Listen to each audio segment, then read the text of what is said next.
राजा हरिश्चंद्र की ऐतिहासिक कहानी। सत्यवादी राजा हरिश्चंद्र की कहानी सदियों से अनुकरणीय है। सत्य की चर्चा जब भी कही जाएगी, महाराजा हरिश्चंद्र का नाम जरूर लिया जाएगा। सूर्यवंशी सत्यवत के पुत्र राजा हरिश्चंद्र खरनी, जिन्हें उनकी सत्यनिष्ठा के लिए आज भी जाना जाता है, उनकी सत्य के प्रति निष्ठा उनके युगों बाद भी सत्य का प्रतीक बनी हुई है। इनका युग त्रेता माना जाता है। राजा हरिश्चंद्र अयोध्या के प्रसिद्ध सूर्यवंशी राजा थे, जो सत्यव्रत के पुत्र थे। ये अपनी असारिफियों को उमकी है सत्यनिष्ठा के लिए आडिग रहे और इसके लिए इन्हें अनेक कष्ट सहने बधे।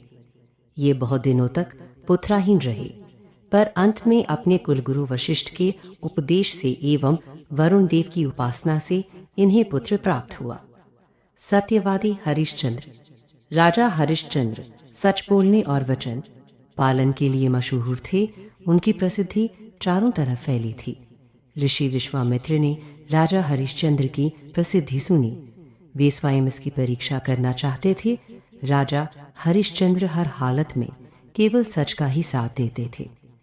अपनी इस निष्ठा की वजह से कई बार उन्हें भारी बड़ी परेशानियों का भी सामना करना पड़ा, लेकिन फिर भी उन्होंने किसी भी हाल में सच का साथ नहीं छोड़ा।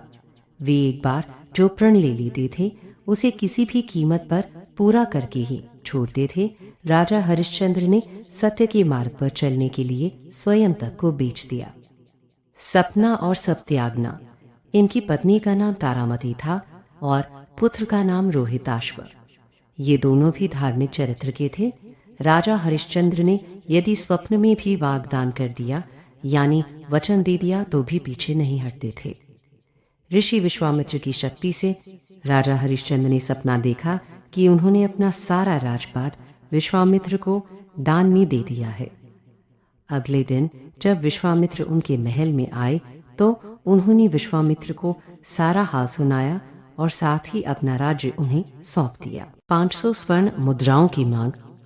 जाते जाते विश्वामित्र ने राजा हरिश्चंद्र से दान उपरांत दक्षिणा में 500 स्वर्ण मुद्राओं की मांग की। विश्वामित्र ने राजा को याद दिलाया कि राजपाट के साथ राज्य का कोष भी वे दान कर चुके हैं और दान की हुई वस्तु को दोबारा दान नहीं किया जाता। राजा ने अपनी पत्नी और पुत्र को बेचकर स्वर्ण मुद्राएं हासिल की, लेकिन वो भी 500 नहीं हो पाई। राजा हरिश्चंद्र ने खुद को भी बेच डाला और सोने की सभी मुद्राएं विश्वामित्र को दान में दे दी।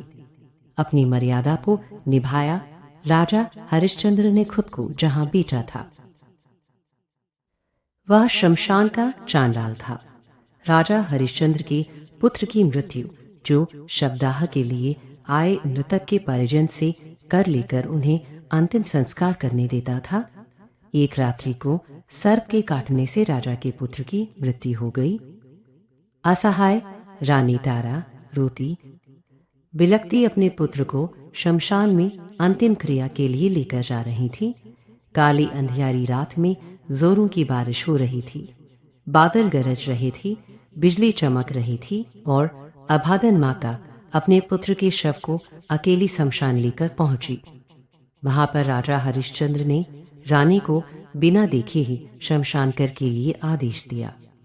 इतने में बिसहु आसमान में बिजली चमकी, तो उस बिजली की रोशनी में हरिश्चंद्र को उस अबला स्त्री का चेहरा नजर आया। वह स्त्री उनकी पत्नी तारामती थी और उसके हाथ में उनके पुत्र रोहिताश्व का शव था। अपनी पत्नी की यह दशा और पुत्र के शव को देखकर हरिश्चंद्र बेहद भावुक हो उठे। उस दिन उनका एकादशी का व्रत भी था और परिवार की इस हालत ने उन्हें हिलाकर रख दिया। उनकी आंखों में आंसू भरे थे। कर्तव्य परायण राजा हरिश्चंद्र, लेकिन फिर भी वह अपने कर्तव्य की रक्षा के लिए आतुर थे। भारी मन से उन्होंने अपनी पत्नी से कहा कि जिस सत्य की रक्षा के लिए उन्होंने अपना महल राजपाट तक त्याग दिया, स्वयं और अपने परिवार को बेच दिया, आज यह उसी सत्य की रक्षा की घड़ी है। राजा हरिश्चंद्र ने अपनी पत्नी से कहा, तुम्हें शमशान में अपने पुत्र के अंतिम संस्कार के लिए निर्धारित कर देना ही होगा। रानी ताराकर के रूप में अपनी साड़ी का टुकड़ा फाड़ कर देने की कोशिश करती हैं। उसी समय आकाशवाणी हुई और स्वयं ईश्वर प्रकट हुए और उन्होंने राजा से कहा, हरिश्चंद्र, तुमने सत्य को जीवन में धारण करने का उच्चतम आदर्श स्थापित किया है।